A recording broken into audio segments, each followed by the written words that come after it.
Imagine this. You're camping deep in the wilderness. The fire is dying. The night is silent until you hear it. A low, guttural growl that doesn't sound like any bear, wolf, or cougar. The sound vibrates through the ground like the forest itself is breathing. You grab your flashlight, but what you see isn't supposed to exist.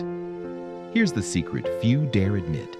Wildlife officers across North America receive dozens of reports every year about creatures they officially dismiss as misidentifications.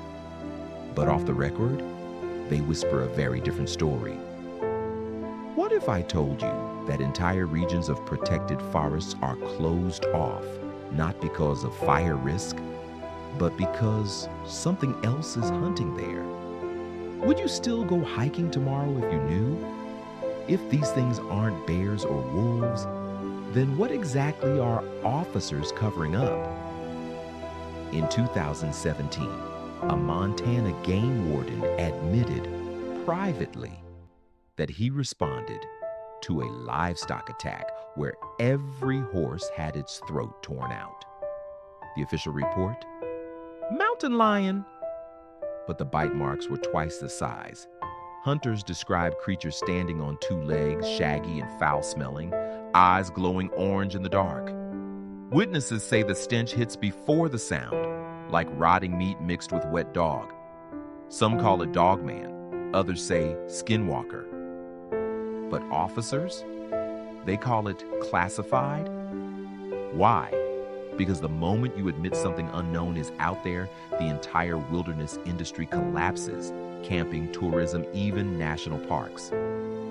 Ask yourself, have you ever noticed how quickly rangers shut down a trail after bear activity? Could it really be something else? If it's only folklore, why have officers risked their careers trying to warn people? Here's where it gets darker. In 2003, 3 hikers vanished near Washington's Olympic National Forest. Search teams later found only their tents, shredded from the inside out. The case was sealed. Local officers refused comment.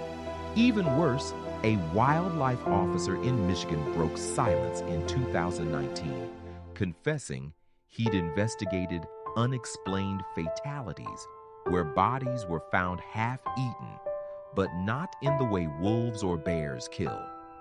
These weren't feeding wounds. They looked ritualistic, almost surgical. And here's the chilling part. Some of these deaths are officially listed as exposure or fall injuries, but the photographs, never released publicly, show claw patterns no animal in the record books could make. Would you camp alone again after hearing that? If even death reports are being covered up, how far back does this mystery go? Go back centuries. Native legends from the Lakota, Cree, and Algonquin all describe upright beasts, half man, half wolf, that stalk the edges of villages. Settlers in the 1800s recorded journals of screaming devils in the woods. Theories abound. Are these surviving Ice Age predators? Government experiments gone wrong? Or something far worse? Shapeshifters hiding in plain sight? But here's what gnaws at you. Every culture that settled near deep forests tells the same story. The names differ, but the warning is always the same. Don't follow the sounds at night. And yet, these reports haven't stopped. So if it's only myth, why are people still disappearing today? July 2022. A wildlife officer in Maine responded to what was reported as a bear breaking into cabins.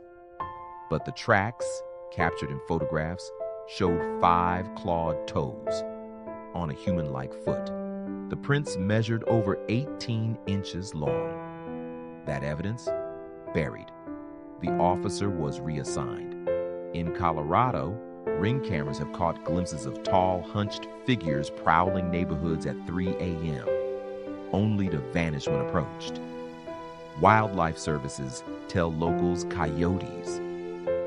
Do coyotes stand 7 feet tall? Every year, reports keep coming. And every year, the official line is the same. It's just a bear. But ask yourself, how many times can just a bear shred steel cabin doors, leave prints the size of plates, or vanish without a trace? If you're being lied to, who's really keeping you safe? Now here's the truth. Wildlife officers won't tell you. They can't protect you from this. Not out there, not when the sun goes down. Their silence isn't ignorance. It's strategy. Keep people calm. Keep the parks open. Keep the money flowing. But if you camp, hike, or even live near the woods, you need to ask yourself, what's lurking just beyond the tree line?